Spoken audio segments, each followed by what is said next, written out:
Hi guys, welcome back to my YouTube channel. Today we're going to be doing something very different and interesting. As you can see, I have a guest with me, Oreoluwa Adenipekun. That's me. A graduate of accounting. She's currently taking her master's and she works in an insurance company, well-known, well-renowned insurance company in Nigeria, Lagos State. In an entrepreneur par excellence. She sells jewelries, crochet. Guys, it's a lot. The list is long. You can call me serial entrepreneur. Period. Exactly. That's what I was going to say. Today we're going to be talking about something very interesting, which is handling carryovers, dealing with carryovers. We know that carryover is something that can be demoralizing and sad, but then I brought her because she has experienced it. She knows what it feels like. So today we're going to be encouraging you and listening to how it is like from the perspective of someone who has passed through it. Let's start with the meaning of carryovers. What does carryover mean? Yeah, so carryover, as the name implies, is basically when you get F and you have to receive a course. Plain and simple. Let's not do too much. So when you first realized you had to carry over a course, how did you feel? First of all, what level were you in? And then how did you feel? Okay, so in my uni year, I had carryovers tries. I know it sounds like a lot, but I can't explain. In my undergrad level, I had an F in my GSC English, but that was like mass failure because I heard they even misplaced some people's script and everything. But that was the first time I ever experienced having to fail a course and rewriting it, right? And I did not come back to school to write it. I just registered it with my other courses in my 200 level. 200 level was the level that I had the best results so far. Like my GP was like about 4.6 or so. But I can tell you that 200 level, I wasn't able to do too much. 300 level, I had like 3. Yes, I had like 3. And in my 400 level, I had 1. Yes, I had 1. And remember, that period was like COVID and everything. So it was like basically everybody was chill at home. We were having online classes. So I can tell you for a fact that I was responsible for that one. But that 300 level one, I don't know how, but we'll get into it. So how did your parents take it? My parents were not happy at all. I can tell you for a fact. In 100 level, when I had that one, for the fact that it was the first time I was like mass failure and all, I had to cut my hair because I have strict parents, and also there was this pressure like, oh yeah, I'm still doing shakara, making hair. It was so I went through a lot. They didn't take it well, and I wasn't taking it well too because I felt like I was well prepared for it, and basically I was demoralized, I was sad, and it was just not a very nice experience.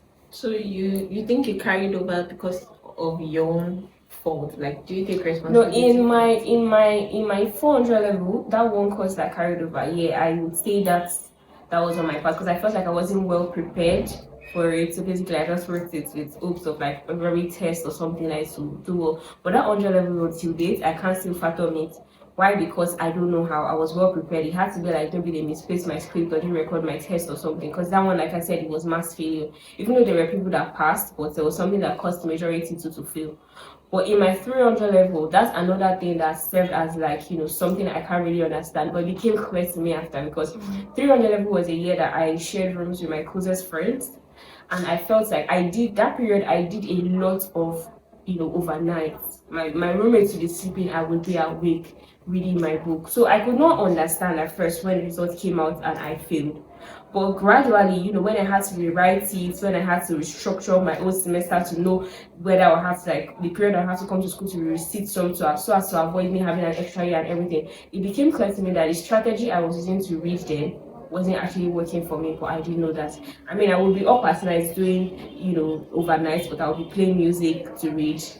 In my head, I was assimilating, I was remembering in exam while I was writing, right? But I think the fact that I was using music to play and to like read it and all, it wasn't working for my brain, wasn't like getting that well for the fact so these were just some things that occurred to me, and sometimes I'll feel like, oh yeah, I'm doing like overnight, but I realized that I actually did not read this course up until maybe like 2-3 days before the exam, and I wanted to just read everything in one night, where I read some parts and some parts came out and I could not even attempt it. So basically these were things that occurred to me when I actually had to rewrite those courses, and I sat tight because I could not afford to fail. And then that was when it started to become clear to me that the strategy I was using there, even though then it seemed to me like, oh yes, I was doing a lot, I was burning midnight candles and everything, that I wasn't actually doing what I needed to be doing. Yeah, so from all what you said, I like the fact that you came into the realization of the role that you played. Like, you did not live in denial. When it happened, you're like, okay, I take responsibility, and then you found out why it happened, so you're able to address because it. I had to like reflect that what was the issue, because I felt I was doing what I needed to do. And that's one thing a lot of people struggle with. They're not self-aware, because I feel like you need to be self-aware and you need to understand the situation you're currently in. Because if you're in denial, you're feeling like I did what I did, and you carry that same thing that you did, then you will keep failing. And that's what makes people do extra year, or some people even say they're not doing BSc again because they keep failing or something like that. So because they keep doing the same thing but expecting a different so one of the first things that I feel like you need to do once you have that carryover is acceptance. Don't be doing they gave me F, they gave me D. It was what you wrote. Because if you sit down and you assess yourself, or if you have somebody else assess you and you narrate, everything you did leading up to that moment or during that period, he'll be able to tell you some things that you yourself cannot realize that could have led to that thing. And if you actually change those things, you definitely get a different result. So I know that when you saw your results after you had to retake the courses, they were better. So the F's became like B's and A's. Yes, and A's. So how did you shift your mindset from feeling low, seeing F and like, oh, doing that same thing again, and then now getting B and A? So just how were you able to, change the grade, something like that? Okay. And then doing a course again, sitting with people that are not in your level might be demoralizing. How were you able to just adjust yourself to that whole situation? So like I said, the first thing is acceptance. If you're in denial, you're going to remain in that state forever, and you probably fail and like have to even drop out if you're not careful. So when you I mean, it's not easy to accept, but you know that you read for this thing, you wrote the exam and you got the result. It's your name that is there, it's your score that is there. So far as it's not like, oh, your test script doesn't tally, or one thing, it's examination that is the issue. You should know that what you wrote there that came out. So first thing is acceptance. When you accept, what's the next thing you want to do? Change your situation. Your motivation should be, I don't want to drop out and I don't want to fail again. Once that motivation is strong enough and you've accepted your current situation, everything that you will do leading up to the end result is going to be a good one. Because once you've accepted, what would you do when you find yourself in a classroom of people that you are beneath them and everything? I mean, everybody fails at some point. There's some people that never failed, but it doesn't mean failure even makes you better at certain things. It makes you, it's like you're gaining experience in life and in things that you're putting yourself into. So one thing you need to do is make friends with them. That's what I'm going to tell you. I don't mean the whole class, even if it's one person or two people, because obviously you will not be, attending all their classes. So they can give you information about things you need to know about that class, or when there's tests, or if you need something from them, or if you even need them to explain something because you're not as focused, because you're currently focusing on the topics that you're taking in your current level. So make friends with them, accept your current situation, and be self-aware. When you are doing something and you feel like, oh, this thing is not entering, or when you are eating and you know that I should be reading, drop that food and go and read. When you are listening to music and you feel like, oh, it's like this thing is not entering, don't be forcing the music and be forcing the book. Drop the music and read. So you understand? So those are things that should be at the back of your mind. I cannot fail. I cannot fail. Once that is like a strong motivation and it's a current thing at the back of your mind, everything you will do leading up to that will just help you change. You will spend more hours reading. You'll make friends with people that can help you, maybe give you information about that course or explain things to you, and you get a different result. Attend classes. You need to attend classes. Find the time. Even that's what I'm saying, that you need to make friends with people, because there are times that you might not be able to attend the class. Maybe you have tests in your current one. Yes, but you will know this information because you have people that you can reach out to that can give you this information. That's why you can't be raising your shoulder or be doing things, you will still fail. Despite the whole carryover, and you are now a graduate, right? You successfully finished your second class. Yeah, and then you have an extra year. Exactly, right? You're in the middle of your ICANN and your master's, and employing an insurance company and all of these things. And it feels like at that point when you finished, you might not have envisioned yourself doing so much, right? Because there's a way society has limited some results that, okay, if it's not first class, or maybe if it's not second class, or I feel like, oh, there's nothing. So now that you're looking in retrospect, that you have passed that stage, do you feel that the carryover limited your options, or did it drive you to new perspectives? That's a good one. Absolutely not. Yeah, I understand this, stigma that is around if you're not a first class or if you're not a second class upper, or like you don't have distinction or something like that, that it might be tough for you to make it in the labor market, that's the corporate jobs and everything. But I'll tell you for a fact that that's a lie.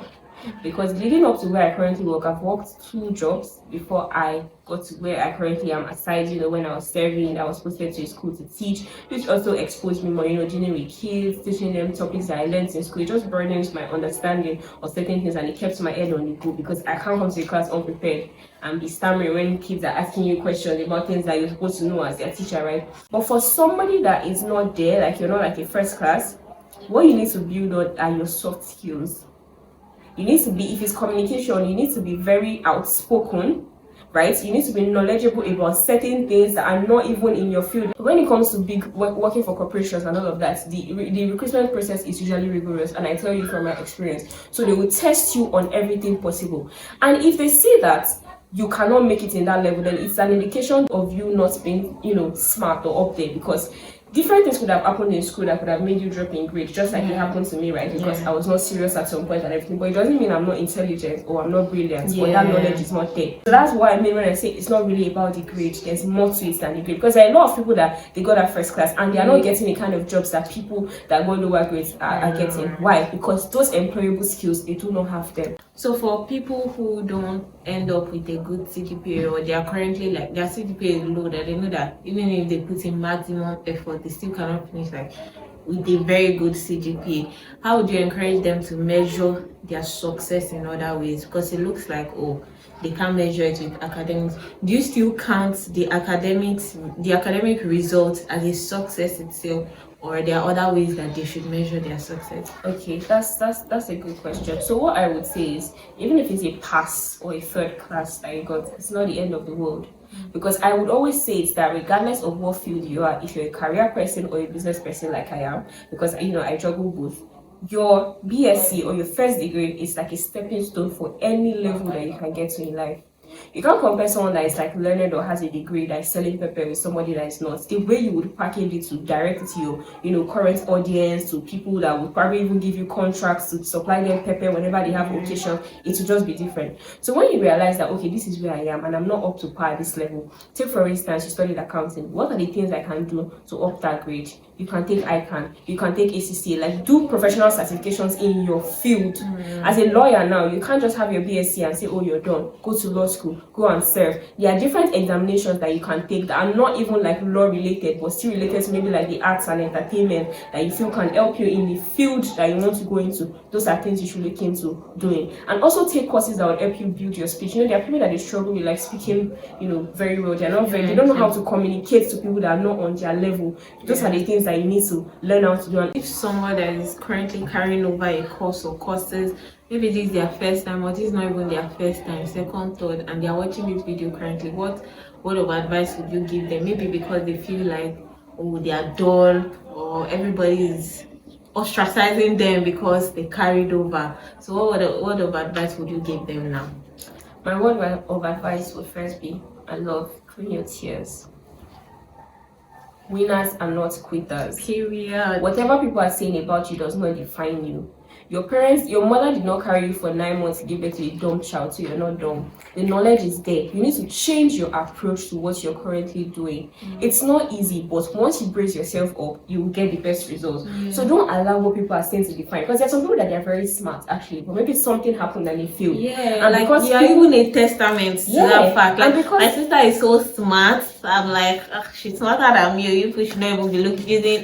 So it was even hard that like changed my perspective to the fact that somebody is carrying over does not even mean that they are dull. The fact that you feel the course doesn't mean that you're dumb. It's probably the things that you did leading up to that moment, or you were not prepared. If you're drowning in the outcome, you will not be able to change your approach to get a better outcome. So like I said, clean your tears, bridge yourself up, and self-reflect. If you need to meditate, think about it. 3 days up to that exam, what was I doing? 1 month up to that exam, what was I doing? How was my test? test over 20, did I get 5? Did I get 10? So those are things. Did I read for the test? Did I read some particular topics? What was my approach? You understand? So basically go back to the drawing board and read all of that, because once you self-reflect, you will actually see where the issue is. And there's some people that I understand that they might struggle with seeing it, even though they feel like they're self-reflecting. In that situation, connect with people that you know that they would see you, like outside of your situation. So when you narrate all of those things for them, what you can't see through your own lens, they will help you see it, and then maybe it will now become clearer to you, and you will have a full grasp of what your situation is actually, and it will help you, it will help you moving forward. Thank you so much. I picked some things, even me that I'm not currently facing that. I picked something, and I really hope you picked a lot too. I hope you found it useful. If you are watching this video and maybe you're not facing any carryover right now, you can share it to someone and let them see it. It's not the end of the world. Even when it comes to professional certifications, people feel you rewrite. Now give up, mess up. Exactly. And then from her story, you can see that those courses that she had to retake, she would retake them, and the list she would have is a B. Yeah, the list exactly. So you can do it. Very much. If I can, then you can. I wrote my first ebook. The title of the book is I Dictate My Grades: How to Earn the Best Grades. You're going to be getting value for free, because the book is going to be telling you about how to go about the grades that you desire. Some of us desire very good grades, very high score, but we don't have the mind to dream it or to think it, because you think that those high scores are not for you, right? So the book is a no-nonsense, mediocrity-challenging book that would dare you to do exactly what you want for yourself. I also provided like workable strategies of going about that route, scientifically proven methods of going about your academics to be able to get the grade, and that book is just for 1,000 naira. I am selling that book for 1,000 naira because of the kind of difficulty that I faced in the process of writing it and all of that, because for the actual value of the book, it is worth more than 1,000 naira. And of course, my target audience are students, so I cannot be charging so much. I've been having a little issue with Paystack, but in the description box, there are all the information that you need, so make sure to check out the book and get a copy for yourself. I promise you that's the best thing you're going to do for yourself this week, and you're not going to regret it. Thank you very much for watching this video. Don't forget to like, share, comment, subscribe, and I'll see you in my next video. Bye guys.